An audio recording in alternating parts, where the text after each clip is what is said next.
Hola, hola, hola, muy pero muy buenas tardes, estamos en el aire, ya arrancamos a 14 minutos de las 13 horas, estás en Del Bosque Radio, en tu radio, en la FM 89.1 y mi nombre, Tiago López, y así arrancamos una nueva hora P, una hora en la que hablamos de todo, de política, de actualidad, de sociedad, de todo lo que le compete al ciudadano y a la participación ciudadana. Por eso tenemos un invitado muy especial, a quien ya le damos la bienvenida, está con nosotros Matías Aguirre, quien es precandidato a concejal por Unión por la Patria en Berazategui. Y además, bueno, tenés un cargo muy importante en Nación. Matías, bienvenido, buenas tardes. Tiago, buenas tardes a vos y a toda la audiencia. En primer lugar, gracias por la entrevista y es un gusto estar.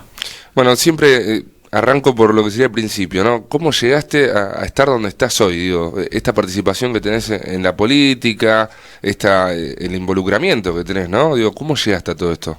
Bueno, yo empecé de muy chicos en la iglesia, teníamos un grupo de jóvenes que veíamos que en una de las capillas, digamos, que estaba en un asentamiento, no podían, sus vacaciones, digamos, eran más que jugar a la pelota y estar en la barriada, entonces nos organizamos para hacer una colonia de vacaciones. Y ahí empezó toda una locura, donde tuvimos el primer año 200 pibes, el segundo año tuvimos 350 durante 2 semanas y lo empezábamos a hacer después todos los sábados para no perder, digamos, la relación con la barriada. Y ahí nos empezamos a dar cuenta, bueno, necesitaban no solamente la recreación, sino las zapatillas, la ropa, un médico que los revisara, un odontólogo. Bueno, todo eso nos fue haciendo ser un trabajo social. Así que mi amor por la militancia comienza en la iglesia de la diócesis de Quilmes, que es Quilmes, Berazategui y Varela, y que sabemos que tiene un arraigo muy importante con la opción por los pobres. Sí. Y después Néstor, ¿no? Néstor Kirchner, la verdad que me enamoró.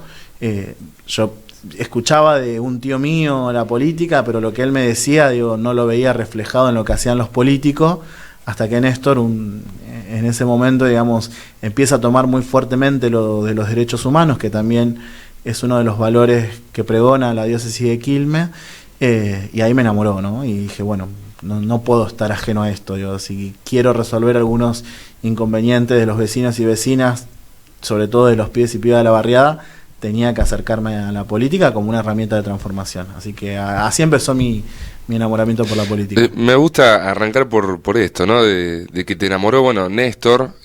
Preguntarte qué es lo que estás viendo que está sucediendo hoy en día, que hay un desencanto muy grande, o por no decir total, más que nada por un sector de la juventud, quizás, que no están encontrando figuras o quizás personajes o políticos para representarse a sí mismos, ¿no? Digo, ¿qué es lo que sucede? Vos que estás todos los días caminando las calles.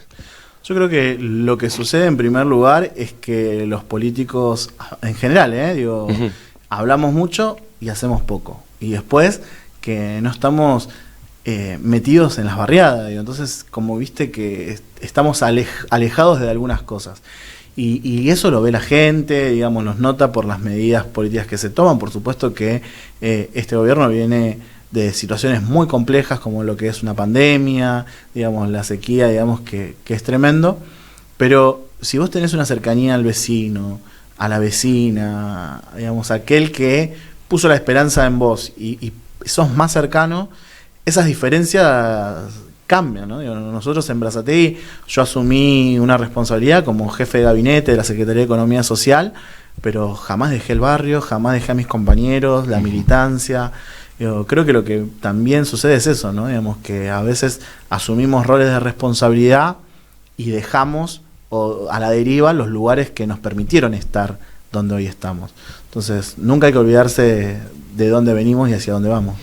Mencionaste ya Berazategui, preguntarte en ese sentido, ¿no? ¿Cómo está hoy la ciudad? ¿Cómo está Berazategui? Bueno, Berazategui, la verdad es que tenemos un intendente que hace muchos años viene poniéndole mucho amor.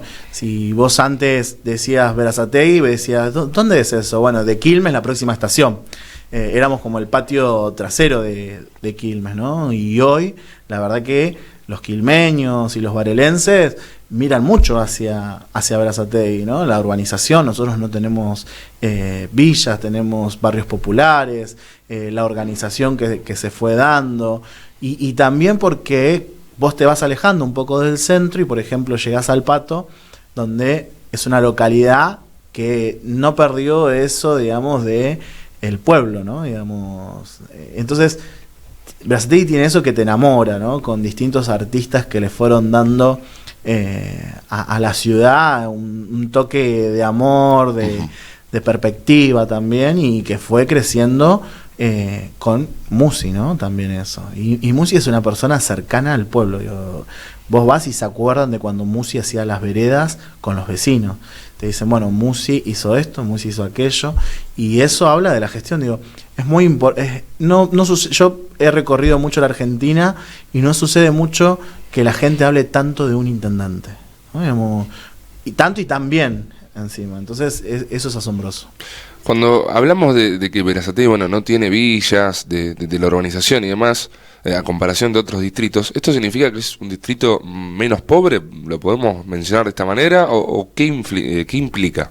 No, yo creo que hubo una decisión política de organizar aquello que eran las tomas, ¿no? Digo, de que no se hiciera así porque sí, porque eso después implica no solamente un retroceso para el lugar y los habitantes que toman esas tierras, sino también para toda la población que lo rodea. Entonces, lo que hubo ahí fue una decisión política de urbanización correcta de los lugares. Eso no significa que no tengamos barrios carenciados o que no suframos, digamos, la crisis económica que hoy está viviendo la Argentina. Pero sí hay una política concreta de ordenar, hay una política concreta de acompañar. Es un municipio donde te acompaña, digo, donde, bueno, necesitamos hacer esto, bueno, es el municipio, es la sociedad de fomento, es el club, es la iglesia, es la comunidad en su conjunto que se organiza para arreglar algo en el barrio, por ejemplo, ¿no? Te veo siempre a diario recorriendo, estando en territorio y demás, y en este sentido preguntarte qué es lo que más está demandando el vecino de Berazategui, ¿no? ¿Cuáles son las necesidades, las prioridades que están teniendo hoy en día que te deben de reclamar todos los días, seguro?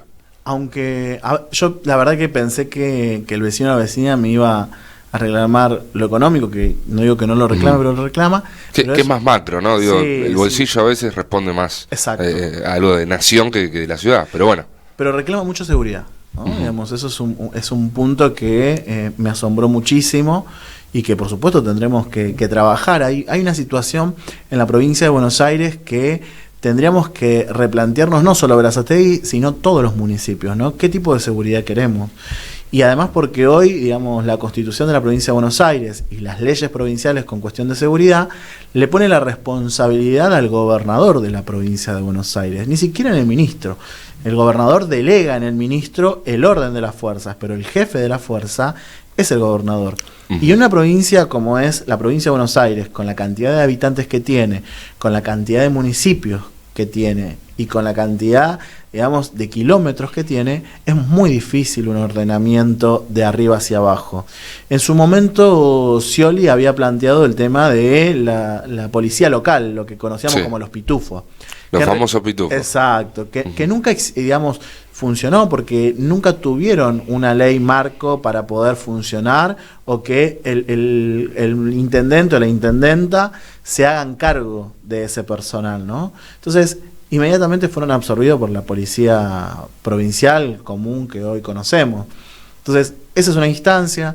También creo que tenemos que ir a una instancia de un tipo de seguridad más ciudadana, ¿no? Digamos que, bueno, un marco, hay que darle un marco legal a esa instancia, pero yo veo muy bien, por ejemplo, que quienes manejen los patrulleros hoy sean civiles, porque eso lo que significa es que tenemos un policía menos en el volante y un policía más prestando atención. Coincido con el tema de las alcaldías, después vemos si fueron hechos, es otra discusión, en lugares correctos o no, pero digo que los detenidos estén en alcaldías o estén, digamos, en otro lugar que no sea la comisaría, permite que más agentes policiales estén en la calle, ¿no? Y eso creo que es positivo. Y también tendríamos que empezar a ver cómo planteamos a nivel provincial un tipo de seguridad ciudadana, ¿no? Digo, cómo le damos un rol a determinados ciudadanos y ciudadanas para que estén en el proceso de lo que es la seguridad. Bueno, sos precandidato a la concejalía en la ciudad, en Berazategui, pero bueno, ya estás en función, digo, estás en el ejecutivo, ¿no? De lo que es Nación. contarle un poco a la gente cuál es tu trabajo, porque también entiendo que es parte de la campaña, ¿no? Mostrar lo que uno hace, creo que es lo mejor que puede mostrar. Bueno, mi rol actual es ser jefe de gabinete de una secretaría, que es la secretaría más grande del Ministerio de Desarrollo Social, que contiene cuatro subsecretarías, y en eso también se enmarcan los programas sociales, ¿no? También todo lo que tiene que ver con asistencia directa a aquellos que se autoinventan su trabajo, ¿no? Digamos, yo tengo un productivo de determinada, no sé, una textil, una panadería, panificación, etcétera, etcétera, herrería, carpintería. Bueno, el Ministerio de Desarrollo Social, a través de programas de fortalecimiento, fortalece esas unidades productivas. Nosotros creemos que eso es muy importante. Primero, porque como nosotros conocemos la economía normal o común que conoce el vecino o la vecina, ya no le da el trabajo a la cantidad de habitantes que somos. Si nosotros íbamos a una empresa hace 20 años atrás, salían cientos de trabajadores y trabajadoras. Nos pasan a Alpargata. Alpargata es un lugar donde se junta Quilmes y Varela, y era un lugar que era, cuando se entraba a trabajar o cuando se salía a trabajar, era un hormiguero. No se podía pasar por Alpargata. Y hoy en día vas y no es lo mismo que hace 20 años atrás. Lo que también fue sucediendo es que todo el tema de la tecnología, una máquina, digamos, reemplazó quizás el trabajo de 100 obreros. En tiempo, en forma. Yo no estoy en contra de la tecnologización, pero lo que sí creo es que ese proceso fue dejando a un montón de trabajadoras y trabajadores fuera del sistema. ¿Y esa gente qué hace? Digamos, ¿es un descarte? No. Esa gente se autoinventa su trabajo, o empieza a vender pan, o empieza a hacer ropa para vender, etcétera, etcétera. Bueno, eso también es un nuevo ordenador social que tenemos que tener. En su momento, el peronismo planteaba el trabajo como un ordenador social. Yo sigo insistiendo que el trabajo es un ordenador social, pero con nuevos factores, nuevas formas de trabajo, ¿no? Y entonces, en eso nuevo, que a veces lo nuevo asusta, lo nuevo no sabemos cómo manejarlo o cómo conducirlo, está lo que es la economía popular. Entonces, soy consciente, que es algo que tenemos que plantearnos los argentinos y las argentinas. Es una economía que vino para quedarse. No vamos a tener cientos y cientos de empresas que tomen a la totalidad de aquellas personas que estamos en condiciones de trabajar, ¿no? Esto que mencionás es muy interesante y me trae a colación preguntarte acerca un poco de los planes sociales, asignaciones. Bueno, ahora lo vas a especificar mejor, pero ¿qué te pasa por la cabeza cuando escuchás a la gente que dice basta de esto, no queremos más esto? ¿Qué sucede con esas palabras? Primero tendríamos que ver en el presupuesto qué es lo que implica, ¿no? Los programas sociales son el 0,04% de Producto Bruto Interno. Esto quiere decir... es bueno este dato, 0,4%. No mueve el amperímetro. Si nosotros nos vamos a los subsidios que reciben las empresas, los subsidios de luz, gas, eso es un 5% de Producto Bruto Interno, ¿no? Entonces no es algo que mueve el amperímetro, por empezar, eso. Segundo, ¿qué hacemos con toda esa gente? Porque a veces hablamos de un programa como que, bueno, nada, es una herramienta, ¿no? Atrás de ese programa social, atrás de ese potenciar trabajo, hay una persona, ¿no? Y tiene una familia y tiene una vida. Y muchas veces esa persona estuvo a la deriva, ¿no? Entonces, también eso tenemos que pensar. Y además, porque a veces nos gusta mirar a Europa, nos gusta mirar fuera, digamos, de los límites fuera de nuestro país, sí. ¿no? Como que si todo... Me hace acordar de una propaganda que había, ¿no? Que la silla era mucho mejor la que traían y después terminábamos todos en la calle, ¿no? Pero bueno, nos gusta mirar tanto. En todos los países existe. Tendrán otros nombres, serán nombres de beca, serán trabajos transitorios, pasantías, empleabilidad municipales, etcétera, etcétera. Existe en todos lados. Hay que regularlo, está regulado. La gente tendría que ver qué es lo que se hace. Vos vas a Brazatei ¿y qué están haciendo en el potenciar trabajo? ¿Cuántas escuelas pintaron? ¿Cuántas personas del potenciar trabajo estuvieron trabajando en el Hospital Evita Pueblo? Y te puedo dar nombre y apellido, ¿no? Una de nuestras compañeras, Mercedes Cruz, estuvo trabajando en el Hospital Evita Pueblo, diciéndole a la gente a dónde tenía que ir cuando nadie quería estar, ¿no? En los momentos más difíciles.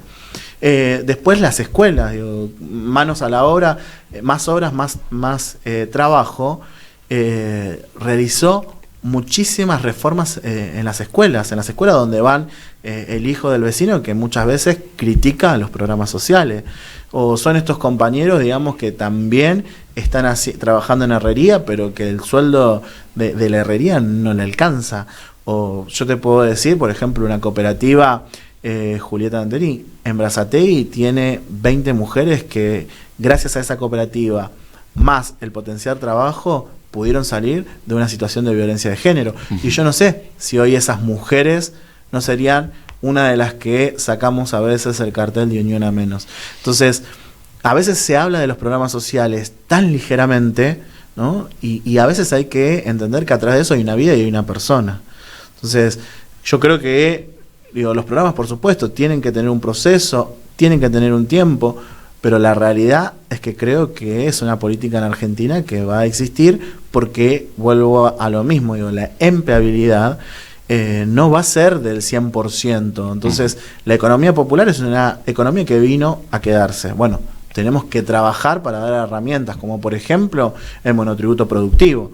Sí. El monotributo productivo. Esto es una medida nueva, digamos, ¿no? Sí, la verdad que está durmiendo el sueño de los justos, ¿no? En la Cámara de Diputados. Entonces, ¿qué es el monotributo productivo? Yo a veces escucho a la gente y dice, no puedo pagar el monotributo. Me dieron de baja el monotributo porque hace 3 meses no puedo pagar. Pero justo hoy tengo un trabajo. ¿Cómo hace esa persona? No la puede facturar. Lo tienen que hacer, digamos, fuera de las normas legales administrativas, fuera del sistema. Entonces, si vos tenés un monotributo productivo, lo que te permite es pagás según lo que facturás. Entonces sería mucho más fácil y no tendríamos cientos de personas también fuera del sistema. ¿Significa que ser monotributista te da todo? No, la verdad que no. Pero bueno, cambia un poco la realidad y la situación que vos vivís. Hoy hay empresas que si vos no facturás, no te dan el trabajo. Entonces hay un montón de herramientas que están durmiendo el sueño de los justos, digo yo. Otras que fueron muy lindas, redactadas y fueron votadas por unanimidad, como la ley de emergencia social, que no era solamente un potenciar trabajo o un mal llamado plan social, sino que también daba a los trabajadores de la economía popular un marco legal administrativo, ¿no? Entonces, eso es importante también saber. Lo nuevo no significa malo. Lo que sí hay que hacer es darles herramientas para que eso se pueda tener un ordenamiento social, administrativo y que esté dentro del sistema. Me pareció muy buena toda la información y esta aclaración, Matías, y te llevo ya al 13 de agosto, ¿no? Estamos muy cerca de lo que son las primarias, estamos muy cerca de las PASO. ¿Cuánto? 17, 18 días, no queda nada, días. 19 días, ahí está el número exacto. Expectativas, ¿cómo estás viviendo estos días, esta recta final quizás, para lo que son las PASO, que para Unión por la Patria, bueno, no significa tanto lo que va a ser el resultado electoral, pero sí cómo lo vivís, ¿no? Mira, la verdad que... Entendiendo que en Berazategui no hay mucha discusión. No, la verdad que, bueno, Berazategui es un distrito políticamente ordenado también, Tenemos un Juan José Musi, digamos, que ordena, y eso es muy positivo también dentro de la política, ¿no? A veces miro distritos de alrededores y digo, bueno, cuántas internas.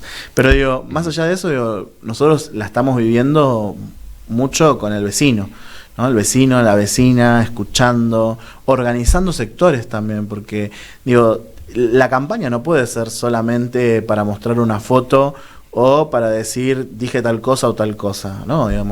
La campaña tiene que ser para dejar ideas, propuestas. Eso también la gente quiere. A veces pensamos que, bueno, no importa, es la cara de la persona que va. No. Hoy la gente te pide propuestas, te pide, bueno, ¿qué van a hacer?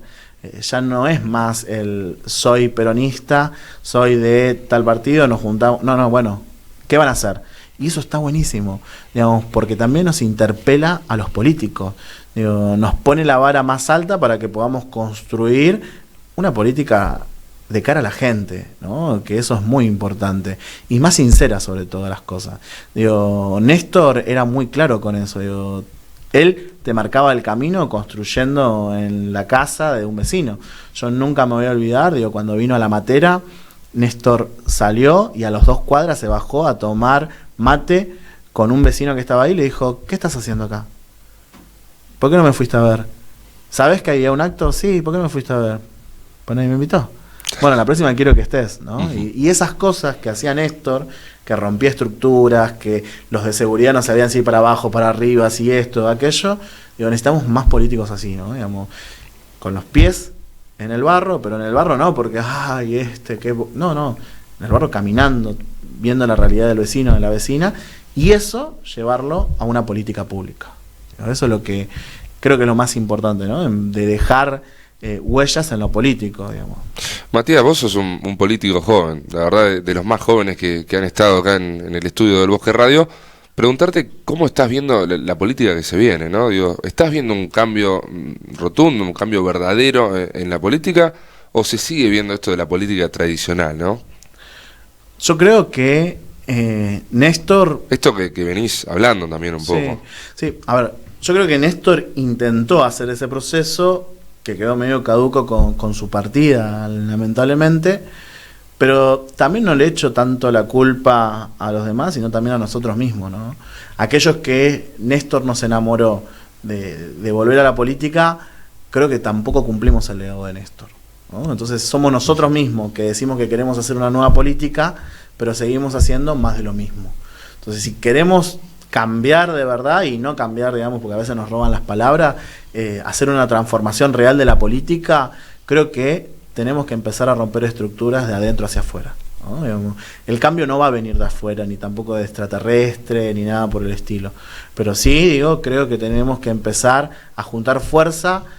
No te digo que jóvenes, porque conozco adultos que tienen 60, 70 años, o hasta 80 y 90, que tienen una idea del amor al peronismo real, ¿no? Digamos, a volver a eso, ¿no? Digamos, los plan quinquenal, a una transformación real al vecino y a la vecina. Bueno, somos nosotros los que tenemos que hacerlo. Hoy no se está haciendo. Bueno, tenemos que tomar las riendas para empezar a transformar la realidad en serio. Hablamos recién un poco de lo que son las expectativas para el 13 de agosto. ¿Cómo analizás, haciendo un poco de futurología, los resultados, ¿no? Teniendo en cuenta lo que viene sucediendo, lo que pasó, bueno, en la Intendencia de Córdoba, lo que pasó en Santa Fe, ¿cómo ves los resultados para agosto? Mira, yo creo que a nivel internacional la derecha quiere avanzar constantemente, ¿no? Digamos, si vamos a España, el gobierno perdía y era caótico, iban a perder por 20 puntos y no fue así. Vamos a Córdoba y las encuestas todas daban ganador al PRO. Es más, fueron todos los candidatos del PRO, ¿no? Y el propio candidato les dijo, ahora sí se venía el pedo. Sí, una frase que va a quedar en la historia para los políticos. Ahora, también eso es otra cosa, ¿no? Digo, los políticos leemos mucho las encuestas más que lo que la gente dice. Y eso también hay que cambiarlo. Pero yo lo que creo que hoy lo hablábamos un poco, la gente va a decidir su voto 72 horas antes de ir a votar, ¿no? Digo, como que lo va a pensar, lo va a rumiar. Bueno, el pro, la contra, no el pro de cosas, sino qué tiene en positivo cada partido y qué tiene de negativo, ¿no? Entonces yo creo que vamos a poder tener un termómetro, esto es como el diario del lunes, ¿no? Pero ese domingo a la noche del 13 de agosto, vamos a medir un poco la realidad. La verdad que ellos están teniendo una interna feroz, muy dura, muy difícil. No sé cómo van a poder juntar las partes de aquel o aquel que pierda, y si realmente va a acompañar, y si el electorado va a acompañar diciendo sí señor o sí señora. Y nosotros lo que tenemos que hacer también es, hoy somos gobierno, entonces empezar a hacer transformaciones desde ahora. Nosotros no podemos decir el 11 de diciembre a las 10 de la mañana va a cambiar el país. No, tenemos que desde ahora empezar a hacer un proceso importante donde la gente tenga dinero en sus bolsillos, donde los sueldos sean significativos. Yo estoy totalmente de acuerdo con una suma excepcional, digamos, en los sueldos a los trabajadores y trabajadoras, porque es la forma, se necesita inyectar para que esta situación cambie. Y también otra cosa que tenemos que hacer es el tema de los alimentos. No puede ser que la gente reciba un aumento, el trabajador o la trabajadora reciba un aumento y ese aumento se disuelva como agua entre sus dedos porque va a comprar y le aumentaron 20 pesos el kilo de carne, el aceite sale 100 pesos más. Entonces tenemos que empezar a tomar medidas concretas. Y algo también muy importante, no solamente el gobierno nacional, también los empresarios. Hay que ir a un gran acuerdo nacional desde ya, porque esto, si no, los que más sufrimos somos los trabajadores y las trabajadoras y los últimos de la fila. Entonces, si no tomamos el toro por las astas, va a ser muy difícil. Entonces, es una situación como que media difusa. Hoy, si nos vamos por las encuestas, ellos están 3 puntos arriba, nosotros estamos 3 puntos abajo. Hay algunas encuestas que depende de quién las haga, estamos arriba, estamos abajo, etcétera, etcétera. Pero la realidad es que, más allá de todas las encuestas, es las medidas que nosotros, hoy, siendo gobierno, tomemos para cambiar la realidad de la gente, ¿no? Digamos, del pueblo. Matías, como siempre, para cerrar, dejamos el micrófono abierto para que agregues lo que creas necesario, pero también para dejarle un mensaje, ¿no? En esta ocasión, a los vecinos de Berazategui. Micrófono abierto. Yo creo que principalmente lo que tenemos que ver, digamos, es la situación que hizo este gobierno. Cuando nosotros tomamos el gobierno, estábamos sin el Ministerio de Salud, algo que 3 meses después nos dimos cuenta que era catastrófico para la población por la pandemia que vivimos. Estamos viviendo una de las sequías más importantes y así hemos construido 1 millón de puestos de trabajo. Por supuesto que tenemos que mejorar, que esa plata que gana el trabajador tiene que quedar en los bolsillos del trabajador, tiene que poder progresar y mejorar su calidad de vida. Por supuesto que eso lo entendemos y sabemos que tenemos que modificarlo, pero estoy convencido que es este frente de Unión por la Patria que puede construir pensando en el último de la fila. Somos nosotros los únicos que podemos hacer una transformación de verdad. Matías, muchas gracias por la visita y por poder hablar de todo. No, por favor, gracias a usted por recibirme. Ahí pasaba con nosotros Matías Aguirre, quien es precandidato a la concejalía, a ser concejal en la ciudad de Berazategui por Unión por la Patria. Nosotros finalizamos así una nueva Hora P. Muchas gracias. Chau.